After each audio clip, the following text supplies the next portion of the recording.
All right. Hello and welcome to the second installment of the Vanlife Outfitters live Q&A.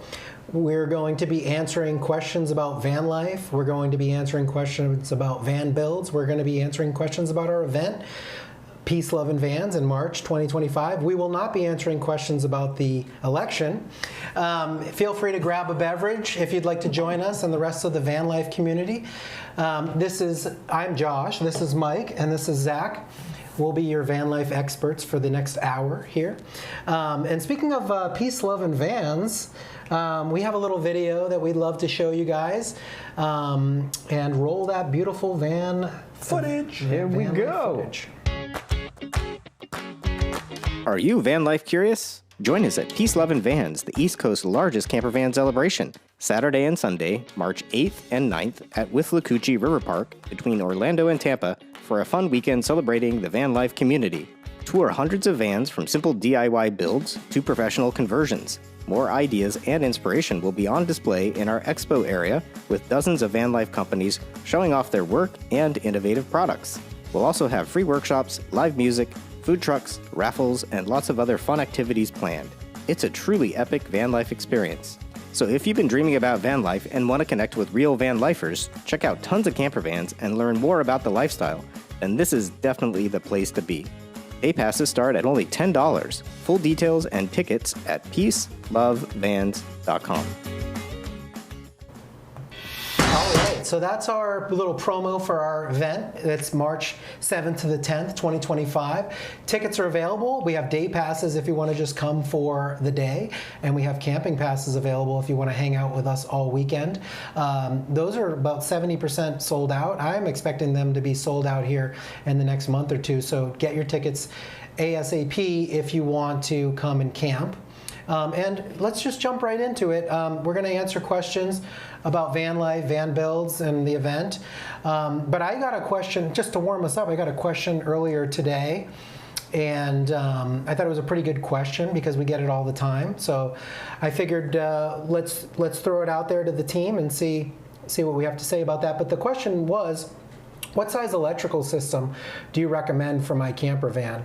Mike, do you want to kind of start us out? Sure, yeah, and that is definitely a very common question via phone call or email.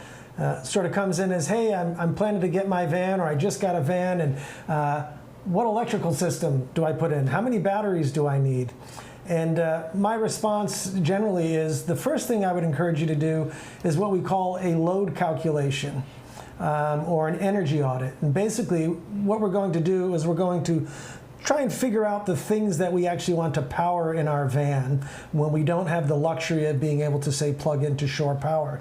So we need to determine the loads, the items that are going to be utilized while we're out in the van.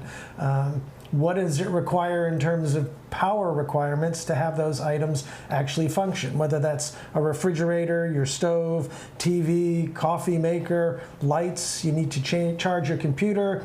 Number of people these days, they want to charge their e-bikes. So, you know, how do I know what size system you're going to have until I know exactly what you're looking to power in the system? So we've got a great blog post that Zach put together a while back, which goes into how do you do a load calculation.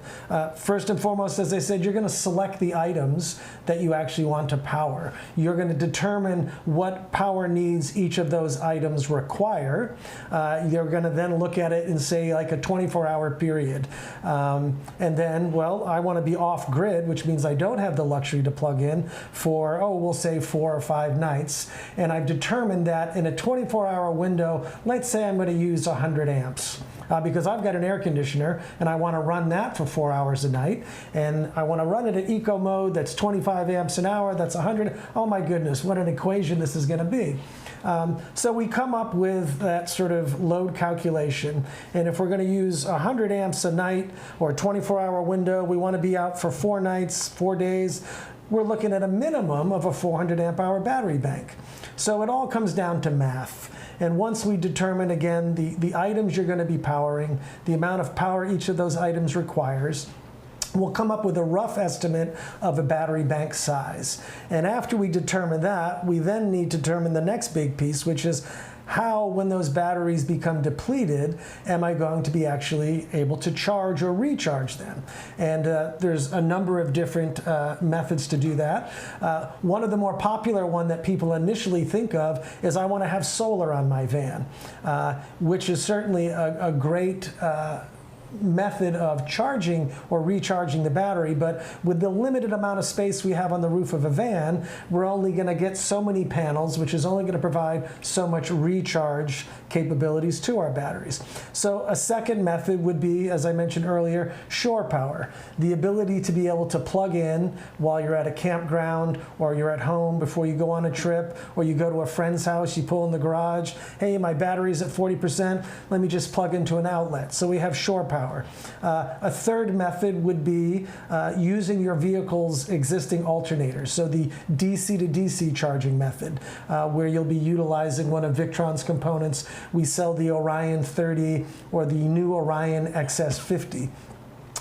The fourth method, and what we sort of believe is probably one of the more effective methods short of using shore power, would be to utilize a secondary alternator, where you're actually installing a second alternator in the vehicle with its primary sole function is, while you're driving, to charge that battery bank. So it's an interesting mathematical equation. It's considering how you want to use your van. Are you weekend camping at a campground? You boondocking in the desert for 7 nights, and then what are the things in the van that you ultimately want to be able to use on night 5 in the desert? If you still want to use the air conditioner, or when you get up in the morning, you've got your cappuccino machine.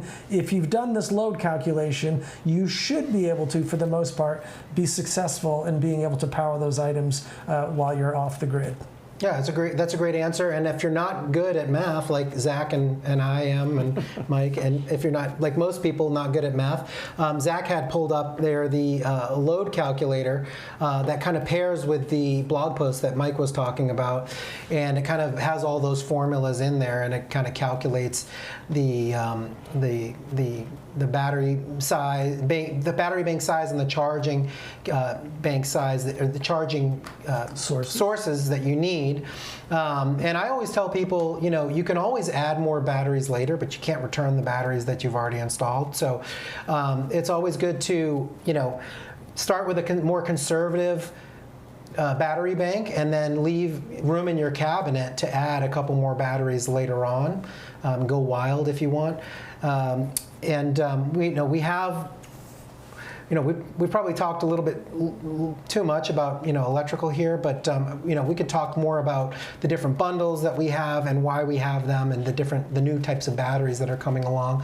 Wanted to say hello here. Tom Kasmer from Colorado is in there, just dropped a comment. And then JB554 just asked, what are the different campgrounds at PeaceLoveVans like? Yeah. And I'll be happy to talk about this one. So the first campground, which is the main campground, this is where the majority of the campers are going to be. I think there's going to be something like over 200 or 300 vans in this campground, is going to be the Groovy Grove campground. And that's kind of like general camping. We park the vans really in a really cool and unique way that I've never really seen at another event. But essentially we line them, instead of side by side, we line them nose to end, and then we have a street in between, and then another row of vans facing the opposite direction, so that the sliding door of one van on the street faces the sliding door of the other van across the street, so that your kind of like front door, so to speak, is facing your people across the street's front door. And when you're sitting out in front of your van, like most people do, sitting out in front of their sliding door, maybe with their awning out, you're facing the people who also are sitting out in front of their sliding door, and you also have the people on your sides. And so that kind of creates like a Main Street USA type van village atmosphere, and that's kind of what we're going for with this event. We're trying to build community. We're trying to help people make connections with other van lifers, and so they essentially create connections for life. We've heard from countless people that come to our event that they met somebody at our event, and couples meet other couples at the event, and then they end up traveling around the country caravanning with all the people that they met at our event, which really, really makes us happy, because that's the original intent of our event, is to make connections and build community. The second campground at the event is called the Birds of a Feather Campground. I think Zach's pulling it up on the map. But the Birds of a Feather Campground is a little bit smaller, and that campground is kind of like it says, Birds of a Feather, and these are people with very similar Class B type vans, similar brand vans, and those people all have a very strong community affinity for that brand of vehicle. So we have Embassy, we have Winnebago, we have Storyteller, and we have all these different Class B brands, and these people all camp together in their own campground, and they have their own rows. Scott Watson of Go Small Live Large YouTube channel is a big supporter of the event, and his group comes out in full force, and Embassy comes out in full force, as well as Winnebago and Storyteller. And so that's a really cool campground. Very similar to the Groovy Grove, it's just a little bit more affinity based towards the different Class B brands. The third campground that we have is the Chillville Campground, and the Chillville is kind of a campground that we created for the larger rigs, although any size rig is allowed in that campground, but you'll see a lot of schoolies and RVs and truck campers in that campground.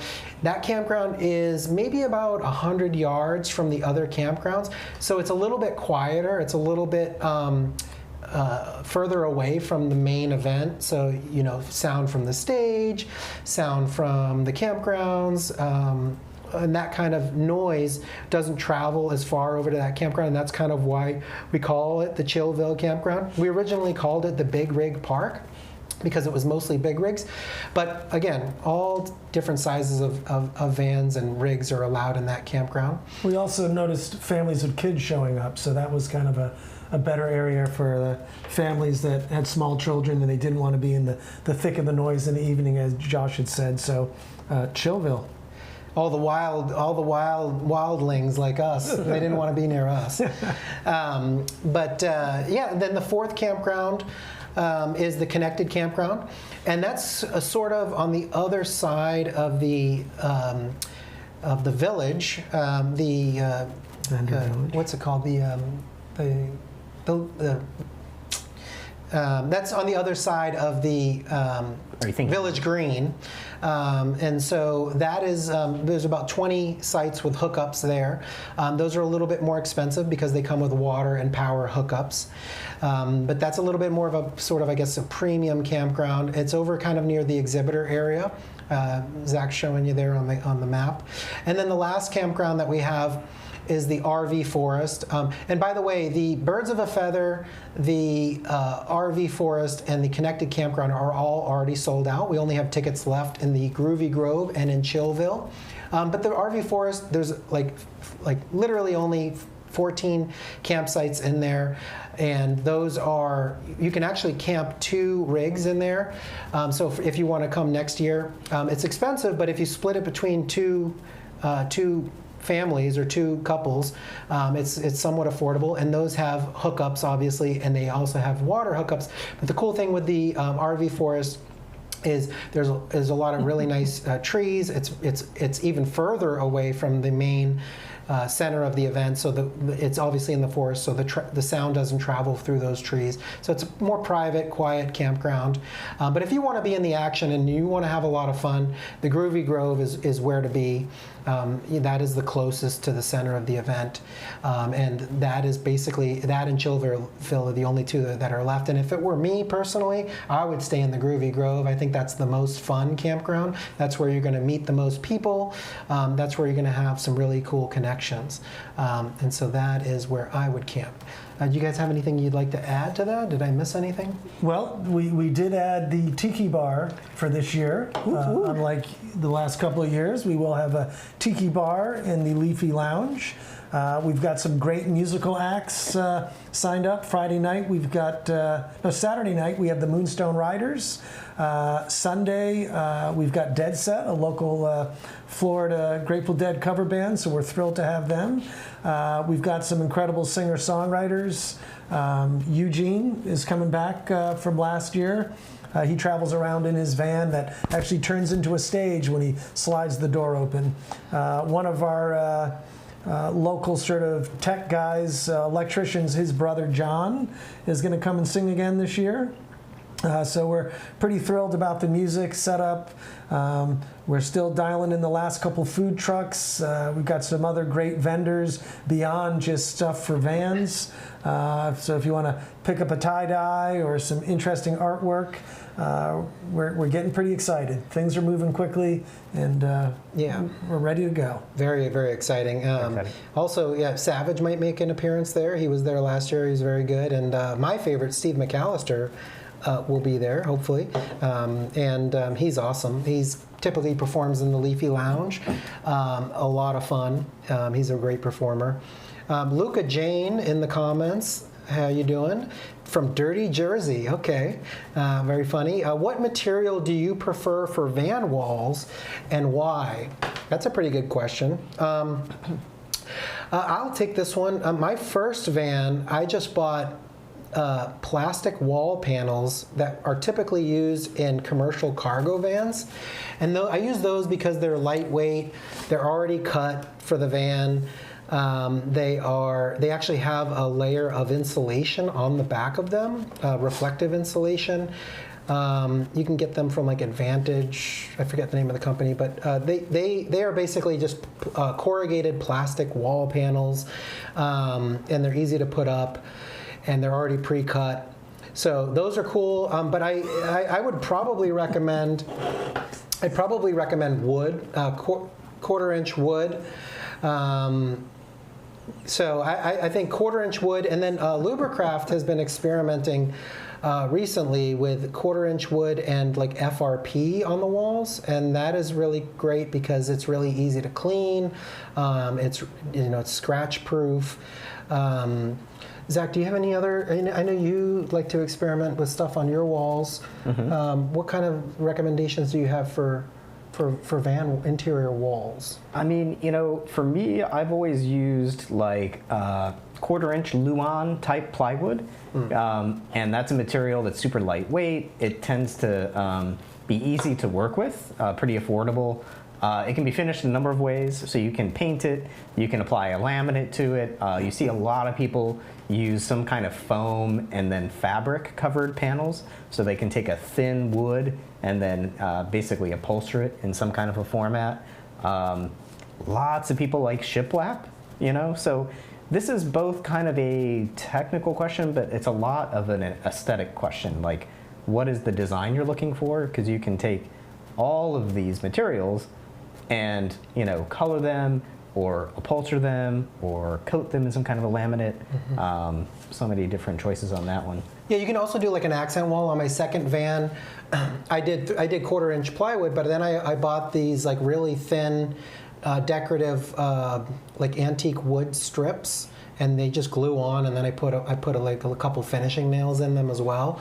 And that you can do that in certain areas, like your bed area or your office area, and that was really cool. And I think didn't you once do like stainless steel on your wall, or am I on your backsplash or something once? Or you did some peel and stick tile or something? Yeah, I mean, like Josh was saying, once you have wall panels in place, then you can kind of like embellish them. Like I do have I think it's an aluminum tile backslash, so they're like peel and stick, and that's just behind the galley.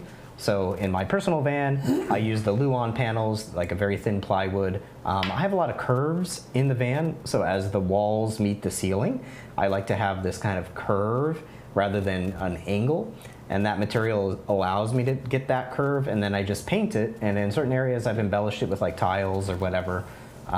So many choices there. And then of course, there are places where you can not only buy the cargo van style panels that Josh was talking about, but you can buy like maybe pre-finished wall panels for the different van chassis that are made out of bamboo, or they come pre-upholstered with some kind of a fabric. Yeah, so lots of choices. Dave Markey in the comments here. My husband Mike really destroys a bathroom after a night of partying.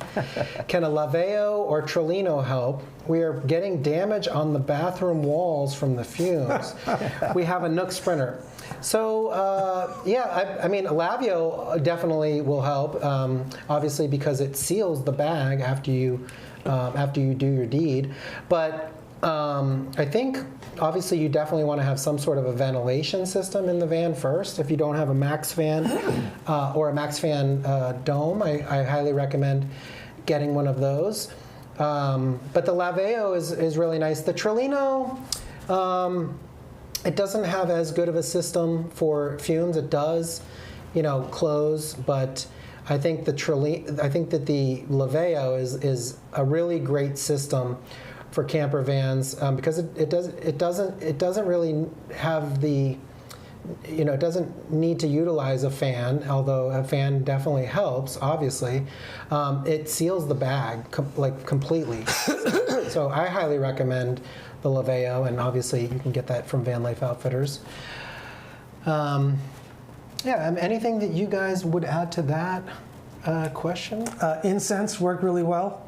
Yeah, incense. That helps. The good old patchouli trick, Or leave just some wooden matches next to the toilet. I mean, preferably if you're going to go out, if you're going to be partying all night, try and go at the restaurant or the bar where you're going, or if you're out in a campground, try and go at the campground bathroom or outside, out in nature.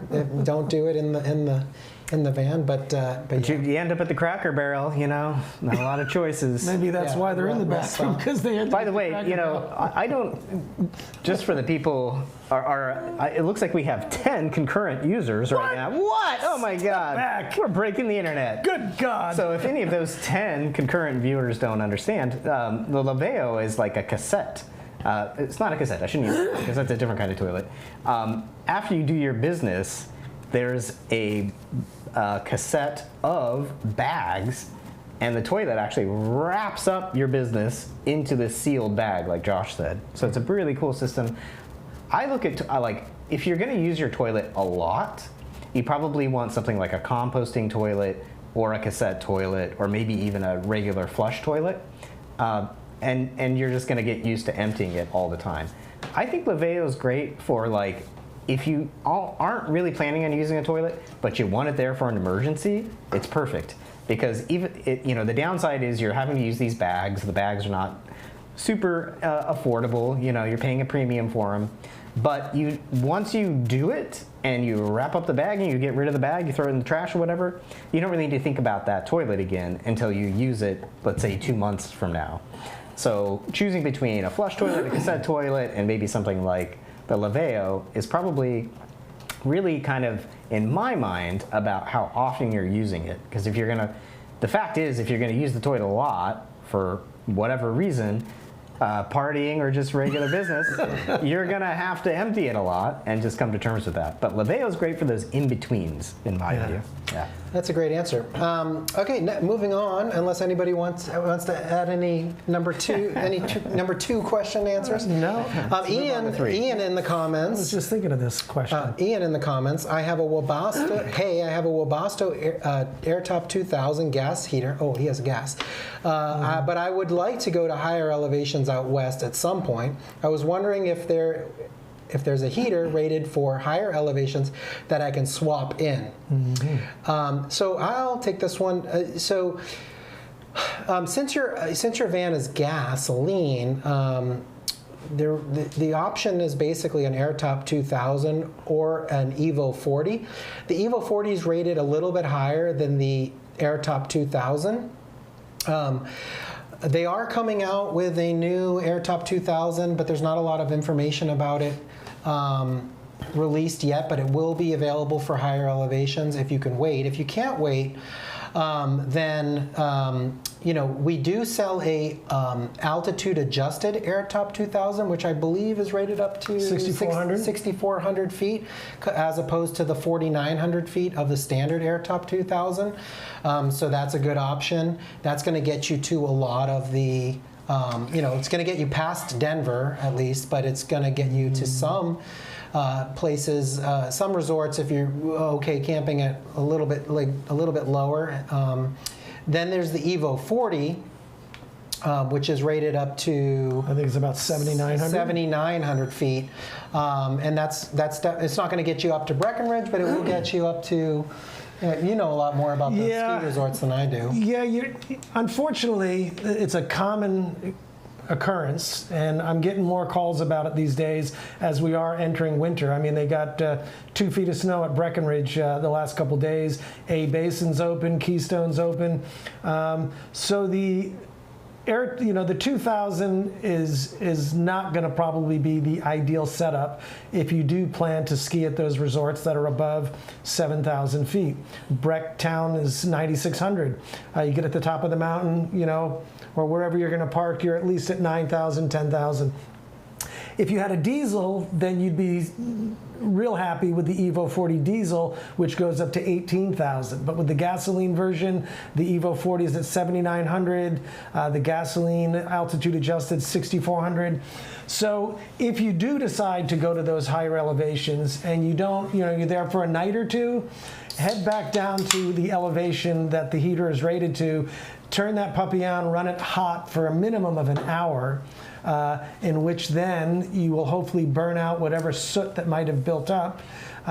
If you plan to stay for an extended amount of time, 3-4 nights, the third night you might wake up in the middle of the night and the heater's not working. So it's an unfortunate scenario. The other option would be possibly if you went with, it's a whole different system, but our hot water heater and our heater, which is the AquaHot Gen 1, I think that goes up to 15,000 feet. So it's a struggle if you're a skier at higher elevations, higher altitudes, and you have a Webasto. Ian, I would say this. Like Mike said, it depends on how many nights you want to go up there for. If it's just 2 nights, the altitude adjusted Airtop 2000 will work. If you can wait, a year, which a lot of people don't want to. If you can wait, I've heard rumors that the new Airtop 2000 will be rated up to like 8,000 or 9,000 feet. But what I've seen a lot of people do is they buy the diesel Evo 40 and they just put an auxiliary fuel tank in the back.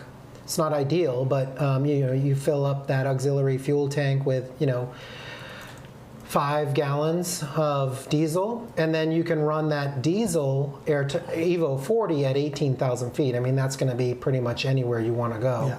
And you can run that for days at a time. You could also just get the gasoline Evo 40, and again, like Mike said, you can rate it up to 7,200 feet, and you can, or 7,900 feet, and you can run that for. You can run that for at least a couple of nights, if not more, over 7,900 feet. But if you're on the east, if you're in the northeast right now, Mike, you spent a lot of time in Vermont. Yeah, those you're not going to have any problems at Killington, Pico, Mad River Glen, Stowe, Stratton. None of those resorts are going to be an issue for that Webasto heater. But yeah, when you start heading out Colorado way, Wyoming. It's an unfortunate pain in the butt. Okay, and if you have more questions, feel free to drop them in the comments, or if you want, you can give us a call or email tomorrow, and we can talk more about it on the phone. But keep the questions coming, everybody. Tom Kasmer from Colorado. We're sticking with the heater questions. Obviously, we're in November, so it's prime heater time. Tom in the comments asks, when you get a weird fault on your Webasto, what's the method for a hard reset to clear the fault? And Zach, Zach actually did a really great video that's very popular on the interwebs here on YouTube about Webastos specifically, and there's a whole section of the video where he talks about fault codes. But Zach, you mind answering this one? Honestly, I don't remember, but I see Mike pulled up our guru about it. We have some cards in here. While they're looking that one up, Dave, who had the question about the number 2 on the toilet, has a question. Have you guys ever heard any water conversion kit Mike's uncle had an Amphicar, and we had a blast with that when we were young. We realized that our Sprinter may be too big, but what about the Ford van? My computer's going to die. A water conversion kit. I'm not exactly sure what that is, but I don't know what an Amphicar is. Is that like an amphibious vehicle? It sounds like it could be. Maybe, Dave, maybe you can elaborate on that question, because I'm not exactly sure. There's no amphibious camper vans, so if that's your question, that's a no. This is one where you got to pull but the screws out. if I'm wrong with that question, feel free to elaborate on your question. Okay, so going back to the Webasto thing, this is from our tips blog post.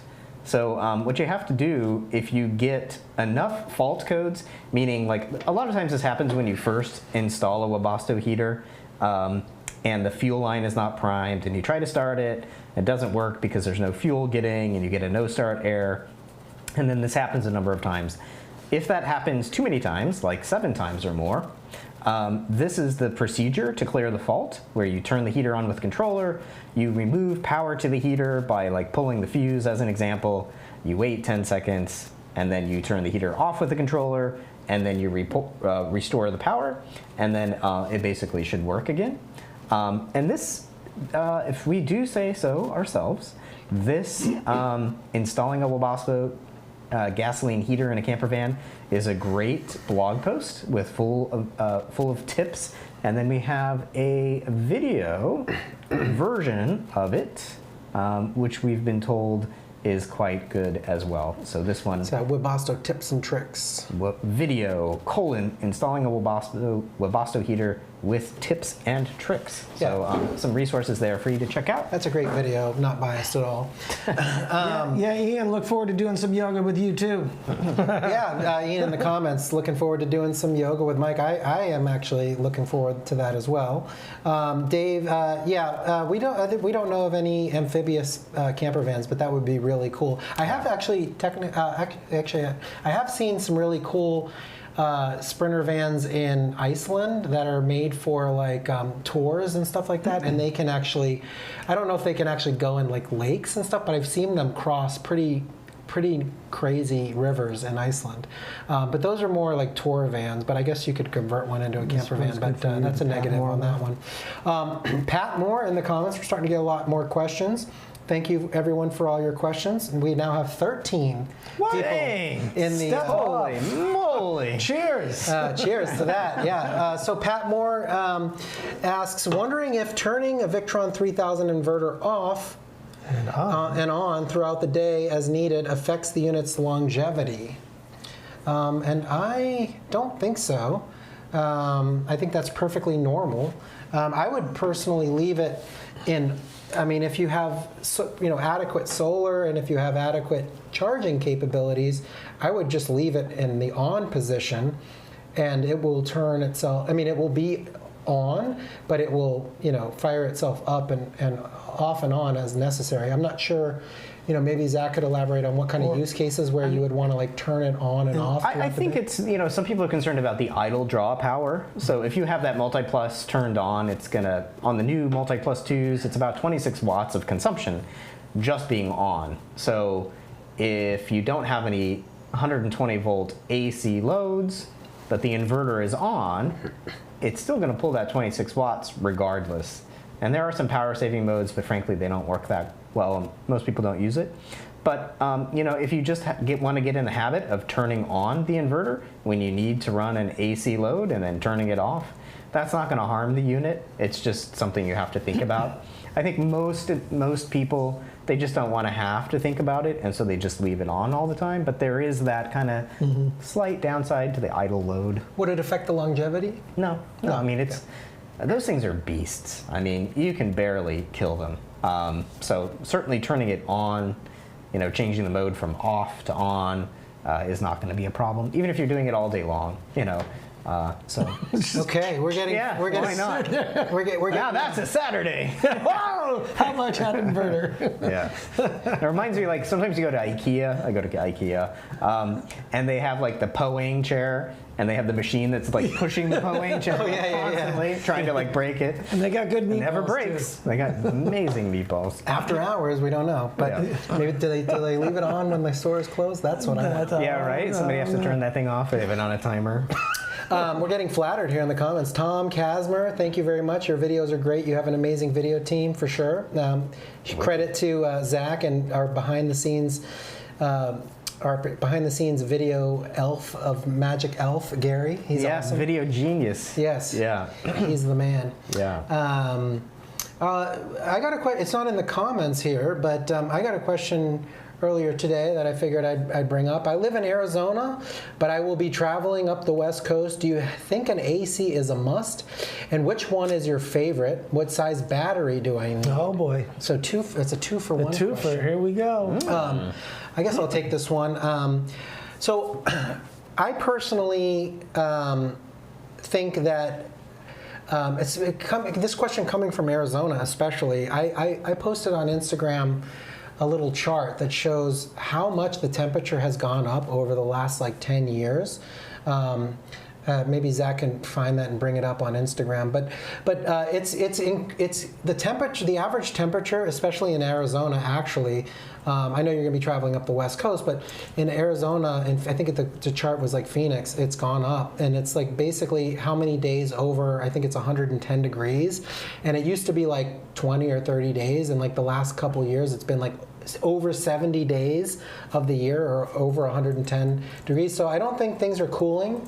There may be some climate change skeptics, or we don't know exactly why temperatures are going up, but temperatures are going up. And when I first started van lifing in 2016, 2017, I just had 2 max fans, and I could pretty much just chase the good weather and get away with not having an air conditioner. There were, maybe a dozen days out of a year where I was like, man, I really wish I had an air conditioner, but it wasn't that bad. I could just go outside and chill outside my van and like not really burn up inside the van. But over the last, after the pandemic and over the last several years, I really feel like if you're going to be traveling around the West, it does, if you can, especially, obviously it depends on your budget, but if you can afford it, I really do think that an AC is becoming a must. And my personal favorite, the one that I've installed in my van and the one that Zach has installed in his van, is the Mabru.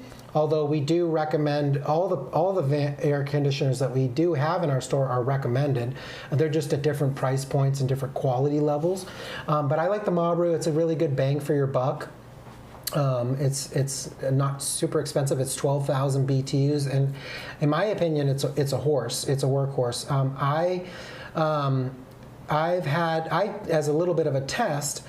Because I have my van parked outside of our office, and I go out to the van for lunch and for conference calls where I need to be outside of the office, and I frequently go into my van throughout the day, and so I just leave the air conditioner on, and I left it on for 18 months. 24 hours a day, 7 days a week. Obviously, I'm plugged in at the office, so I'm not really worried about the battery bank, which I'll get into in a minute. But I literally ran that air conditioner for 18 months, 24 hours a day, 7 days a week. I recently unplugged it just because temperatures are cooling down and I can crack a window and things are fine. But that thing, I never had any problems with it. It's super quiet. It cools my van down. It keeps it ice cold at night. But I will say this, like I released a video a couple months ago called getting the most out of your air conditioner. And I think in that video there's a dozen or so tips on getting the most out of your air conditioner, because we do get a lot of people that maybe don't have realistic expectations, or they haven't done certain things to get the most out of their air conditioner. And some of the things that I talk about in the van are not letting your van heat soak, so cracking your window and cracking your fan on during the day when you're not in the van, so that the greenhouse gases and whatnot don't build up in the van, so that when you do finally get in the van at the end of the day, you can easily cool down your van, and it doesn't need to like exert itself to bring your van from like 110 degrees down to like 75 degrees. It can bring it down from like 90 or 85 down to 75 or 69 or whatever temperature you're going to set your van at night. Other things that I recommend is, at the very least, having a curtain or an insulated curtain in between your cabin and your cockpit, because most of the heat that's going to dump into your van is going to be from your windshield and your driver and passenger door windows. I personally, on this third van that I have, I actually built a wall, and it's a somewhat insulated wall, and I combine that with window covers for my windshield and my windows. So I like to say that, you know, the window covers block, you know, let's say 60% of the heat that comes into the van, into the cockpit area, and then the wall blocks the other 40% of the heat that comes in. A lot of people's floor plans don't allow for that wall, or they don't want the wall. They want to swivel their seats. But if you really want to regulate the temperature in your van effectively, build a wall and build your floor plan around having that wall. And then I have a little door, you know, it's like a bath. It's like almost like a airplane bathroom sized door that I can pass through to get from the back of the van into the driving area of the van. And so those are some things. You know, limit the amount of windows that you have in the back of your van. Get window covers. Obviously, insulate the crap out of your van. We have a blog post on how I like to insulate my van, which is a combination of thinsulate and low-E reflective insulation. And that blog post goes into how to do it and also why I recommend doing it that way. Obviously, you know, keeping the van well ventilated. When you're driving the van to get from A to B, heat can build up in the back of the van. So I recommend running your van air conditioner, you know, that your engine is running, and just letting that air conditioning pour into the back of the van while you're driving is also a good way to like keep always constantly keep the temperature regulated in the back of the van. You don't, what we like to call it is heat soaking. You don't want to heat soak the back of the van, because it really makes the air conditioner, gives the air conditioner a really difficult time to, you know, bring the temperature in the van down. That delta really needs to be a realistic delta. So you don't want to have to bring it from 110 down to 75. It's much easier for the air conditioner to bring it down from like 85 or 90 down to 75. We'll get into the battery size that you need in a minute, but did you guys have anything you wanted to add to that? Well, Ian just sent in another question and wanted to know if there's any good ACs that will drop into the max air fan hole, which is normally a standard sort of 14 by 14 opening. And if you look on our product page for air conditioners at vanlifeoutfitters.com, most of those units will fit in a 14 by 14 opening. So, yeah, we have we actually have, under the resources, we have a 12 volt air conditioner matrix, and it will tell you, Zach's pulling that up here as we speak, it will actually tell you which roof size hole they can fit into. The Mabru is actually built for a 14, maybe 15 by 20 size hole, but it can be retrofitted to fit into a 14 by 14 hole, which is a max fan size hole. And we actually, again, I feel like we keep plugging our blog posts and stuff like that, but that's what we're all about here, is we created all these blog posts for you guys so that you know how to do it. And we have a blog post on how to retrofit that Mabru air conditioner into a 14 by 14 hole, and it's not complicated at all. But we just built the instructions on how to do that and put them all into a blog post to make it easier for you guys. Our whole company was founded on simplifying the van build process and creating content and making it easier for you guys to build out DIY your van. And you know, we started selling products just because so many people were asking us what we recommend, and we were like, oh, okay, well, this is what we recommend. Let's just open a store, and then everything in the store is what we recommend. If we wouldn't put it in our van, we don't sell it. And so we originally started as a blog. Zach started that blog, and then we added all these videos. But the reason why we started this company was to help people build out their van. And so the reason why we keep referencing all these blog posts and videos is because we've created all this content so that you guys don't have to do all this digging on figuring out how to do it. So pretty much any one of the air conditioners in our store can be put in a 14 by 14 hole. The Dometic RTX you need to open that hole 1/2 inch, but it's not difficult.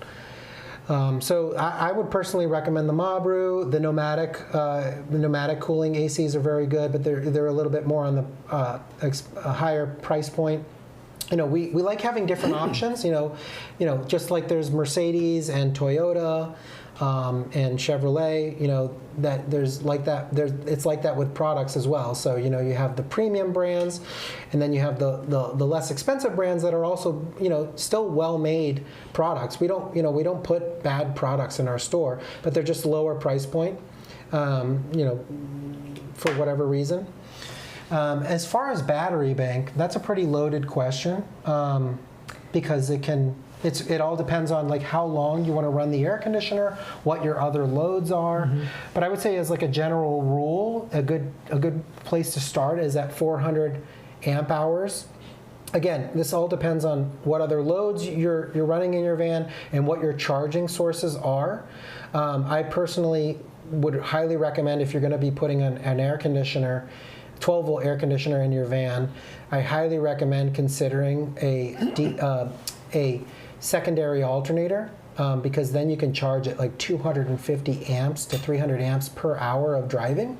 And so whatever battery bank you have, you're going to charge it really quickly, because you'll notice no matter what size battery bank you have, when you wake up in the morning after running your air conditioner all night, your battery bank's going to be fairly depleted. You know, these things are running at 18 to 55 amps per hour. You know, you can imagine 8 hours of air conditioning, what that's going to do to your battery bank. So I typically recommend to people when I'm on the phone with them is spend the money on your charging and then add your batteries later, depending on what your lifestyle ends up being. Because you can always add batteries later, but you can't return those batteries after you've installed them. So I like to tell people to focus your money on your charging solutions first, and then once you're out there and you're camping, you can decide, okay, this is good for me, or you know, this is perfect, or you know what, this is good, but I'd really like to spend more days off grid than I'm spending right now. Let me put in a couple more batteries, and then you can really expand on your camping capabilities. But just remember, when you do plan your layout and you plan your electrical cabinet, to leave the room for extra batteries. Do you guys have anything you want to add to that? No, I think it's a very good explanation. Okay, cool. You know, it's complicated. Do that load calculation. Yep. Focus on charging. Yeah. I think it's great. solid advice. And speaking of electrical systems, we did just get a question: what kind of support do you offer on electrical systems? I can go ahead and answer that. We offer both pre and post purchase support, meaning you call us and you're trying to create a system for your vehicle. We'll provide you as much information as we can to help you choose the appropriate product for what you're trying to do. And then, of course, after post, we try to provide as much troubleshooting support as possible. We do offer, as part of our bundles, example wiring diagrams. So we try to get you on the right path in terms of not only selecting an electrical system, but having a really detailed example of how that system can be tied together in terms of wire size, fusing, switches, you name it, whatever's going to go into that system. And we try to provide that because we do have a lot of DIYers, and we want to empower you to be able to assemble your system. But in the event you get to a point in time where you're like, you know, I'm still not sure where I'm supposed to put that brown wire, or why is this red light flashing and there's not a green light? Is this the right size fuse? And we'll do whatever we can to be able to sort of provide you additional information and support. So we'd like to think that we have some of the best tech support in terms of electrical systems in the industry at this point. Yeah, but don't take our word for it. No. Check out our customer reviews. Hey. It is one of the areas that I think we truly excel. Electrical systems are some of the most complicated parts of a van build. So we have gone out of our way, our entire team, to put together these resources for you, and then also just to be available, like one phone call away. And, you know, our customers really take advantage of that. And then when they do so, you know, they're recommending it to other folks as well. And that's where you see the reviews. We don't want to toot our horn too much. Well, kind of maybe we do. Drum roll, please. Yeah, toot. But it's, yeah, we really take a lot of pride in our ability to support customers, not just on electrical systems, but across the board. You know, we were talking about heaters earlier. Those can be complicated to install, or, you know, there's enough gotchas in that process that we're here for you for those as well. Yeah. One last thing. We don't exactly design systems for people. We don't take customers' drawings and critique them. Hence, that's why Zach has spent a lot of time sort of creating the bundles. And if you go to one of our electrical bundle pages, there's a great video on the product page that really does sort of bring you step by step through the process of working down the list of products and making selections to further build out the system that you're going to actually put in your vehicle. So not to be a downer on people, but if you call us and say, could you look at our diagram, chances are we're probably going to say no, but have you looked at our diagram? We're trying to save you that hassle of recreating the wheel by showing you how these different components integrate and work together. We're clearly drinkers of the blue Kool-Aid because our components are primarily Victron, and the reason being is they're designed to communicate with one another. And you really do want to have a system that is communicating with one another to let you know state of charge, state of discharge, how the system is functioning, and hence have a look at the electrical bundles that we offer on the Electrics product page. Yeah, and they kind of match up with the example wiring diagrams. I'm personally very proud of our customer service and tech support team. Shout out to Mike, Jason, Elena, Jen, Tiffany. You guys are great. We have over almost, I think, 120 reviews on Google, and all of them are 5 stars. So that's something I'm very proud of. That's probably one of the most things I'm most proud of in the company. We're sort of running out of time here soon, but we got a couple other questions today that I'd like to answer. Where do we begin? I'm thinking about getting into van life, but I'm not sure if should I pull the trigger. Any recommendations? So somebody called me, I think, yesterday and asked that, and I basically told them, where should you begin? Rent a van. If you can, spend a weekend, or a week, and just hang out around town. Go to some state parks or county parks and just camp out. Come to an event if you can, like PeaceLoveVans. Sorry, shameless plug there. But come to an event and talk to real van lifers. Look at floor plans. Look at products. Talk to builders. Talk to vendors. But really, just kind of like talk to van lifers and see if this is like kind of the community that you want to be in. Don't just follow the the Instagram rabbit hole down the Instagram rabbit hole where people are just showing the highlights. Talk to actual real van lifers. I would say for me, it's been like 90% awesome, and then there's 10% times where stuff breaks or things things go wrong in your trip and you have to like figure it out, but that's, that makes you stronger. But I would just generally say talk to real van lifers, either at events like PeaceLoveVans or DM them on Instagram and stuff like that.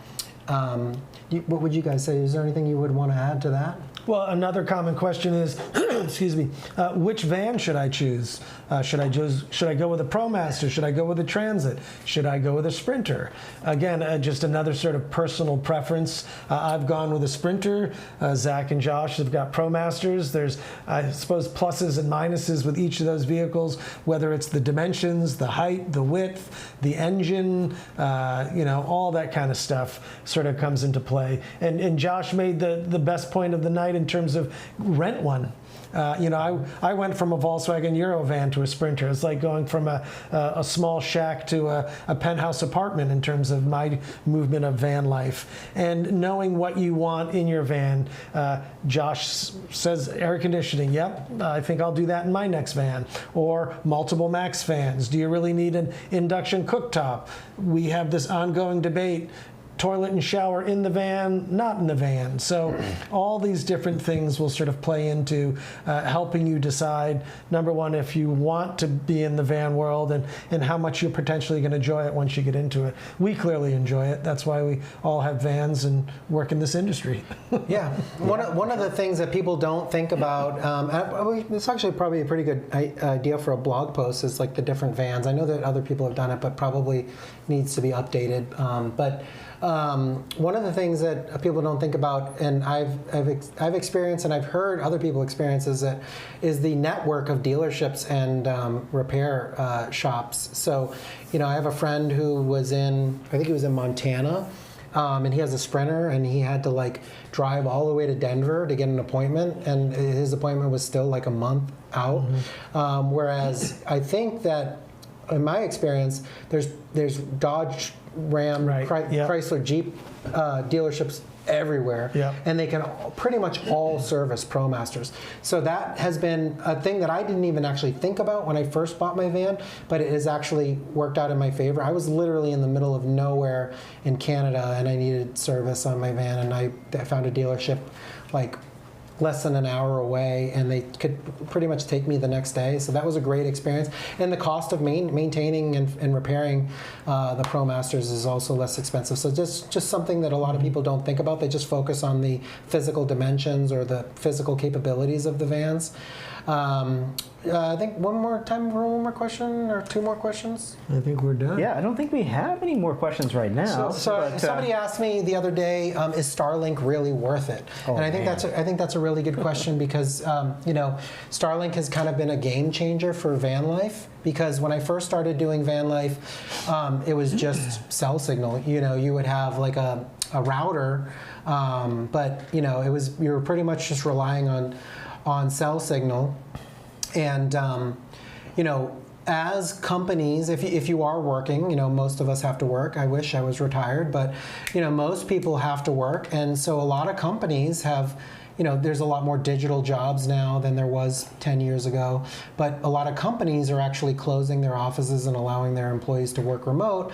And before Starlink, I think it was possible. It was just inconvenient because you would have to go find a cafe or like internet connection somewhere, a library.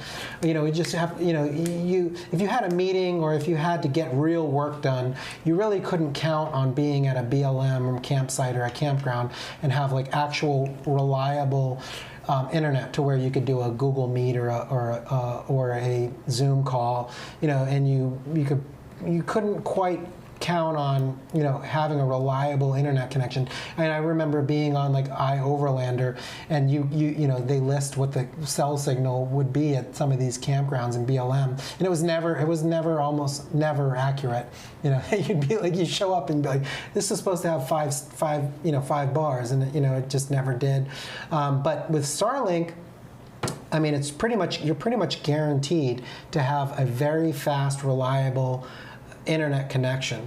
And so a lot of these people who weren't quite sure if they could work remotely, they've they've pretty much have the capability to work remotely.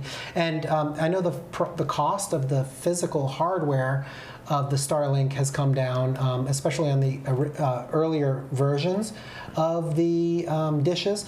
I know that the new versions are back to the original price, but the monthly fee is basically $150 a month.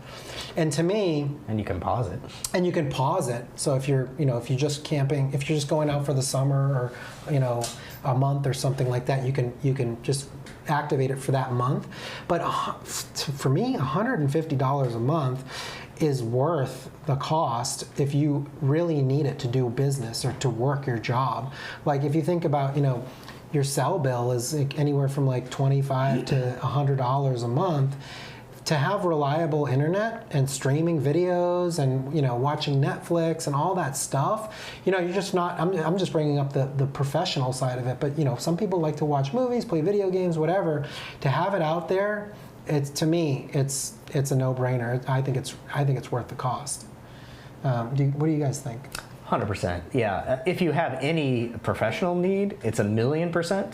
If you just have come to rely on the internet as part of your life, 100%. If you don't really need it, then cell is probably fine, but that's becoming less and less of a thing. And if you don't have cell signal wherever you are, you can still make calls via WhatsApp or VoIP or iMessage or whatever. So to me, like no brainer. Get Starlink. And how about we plug that product that we have for Starlink, Zach? If you don't, should we get one more plug in there? Pull up the screen, please. We actually, while Zach's pulling that up, we actually use Starlink for our internal team, operations team at the event, PeaceLoveVans, because there isn't very good. There's decent cell signal there, but there's really not very good. There's no internet out there. So we actually use Starlink for the event. But we have this really cool... Oh, here we go. Mounting options. So yeah, this is the speed mount, and it allows you to take a Gen 3 hardware, either the mini or the full size, and stick it on your roof. So you can through bolt it, you can use the magnets, it's really cool. I've got this one with my Gen 3 dish, and I've used the magnetic option, and we just went through a couple of hurricanes here, and I was able to take that dish off the roof of my van and move it to my house, and it was super convenient to it really came in handy for the hurricane. Yeah. I see one last question in there, Tom Casmer. It's a relevant question, and then VMAX is in there. Hey VMAX. We answered a lot of Webasto questions, if you can see in the chat. We at the earlier part of the call. I don't know if you were here, but we answered a lot of Webasto questions. But Tom Casmer asks, please settle the debate. What's better, Thinsulate or wool? Well, Tom. Video, please. Funny you should ask. We just launched. Oh, that's the wrong post. Hang on. We just launched a video last week, earlier this week. Which is better, Thinsulate or wool? And that video kind of takes a scientific approach. We sent both products to a third-party testing lab, and they ran a battery of tests. And the results are all in that video. All the graphs and all the nerdy, boring stuff is in that video. We tried to make it as entertaining as possible, but on the scientific side, you could only get so entertaining. It is a video about insulation. It's a video about insulation. I don't know how exciting a video about insulation can be, but as a makeup for that video, we filmed a video that is extremely entertaining and exciting, and that video will be released in the next week or two. And that video is about to answer the question, how exciting can you make a video about insulation? And so by the way, stay tuned. Thinsulate did come out on top. Yes. Yeah, but we definitely recommend watching the video. Dave Markey asks, which is better for blocking acoustic transmission? Well, Dave, you're going to have to watch the video. Because it's answered there, Because Dave. it's answered in that video. They ran an impedance tube test, and they ran a alpha cabin test. So two of the most common tests in the world of sound insulation and sound deadening. They ran both of those tests, and you'll just have to watch the video to find out which is better. I'm not going to tell you, but you can probably guess. So anyways, we're over on time, although I would love to... Yeah, should we wrap up with our other PeaceLoveVans promo? Oh yeah, that's a The good longer, idea. well, it's actually a highlight from this year's event that happened in February of 2024. So it'll give you a longer sense of like, just more, sense of what it's all about. See people give their thoughts on the event, see aerial shots of the event. And people getting wet. There might be a little rain involved. Not this year, though. Not this year. We It's called off the definitely not rain. going to rain. We, Yeah. we did the anti-rain dance. We're going to be doing the anti-rain dance up until. Well, take us out with that video, Zach. Yeah, we'll All right. say our goodbyes. Well, and yeah. Thanks everyone for joining us. All 18, I think we hit a max, which is pretty incredible. I think we may have doubled. A lot of people are last going to watch videos. this video Yeah. later. But yeah, thank you for everybody that tuned in on this one, and great questions. Yeah. We'll do these every once in a while. So we thank you for joining us, and let's take a look at highlights from this year's Peace, Love, and Vans. Thanks again, everybody. Thank you. Thanks. Have a great night.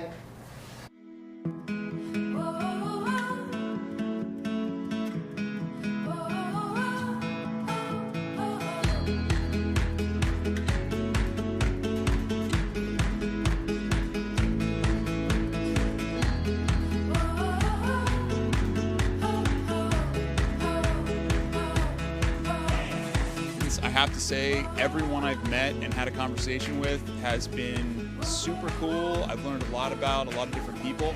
Looking forward to coming back next year.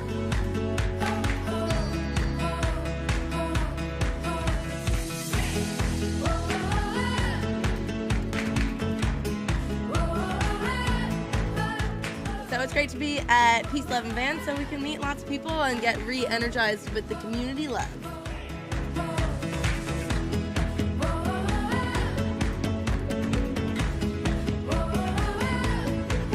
I love the community. I love just the freedom of being able to hit the road whenever you want, minimalism. Yeah, it's definitely for me. So many vans, it's almost overwhelming seeing all the different types of vans and school buses.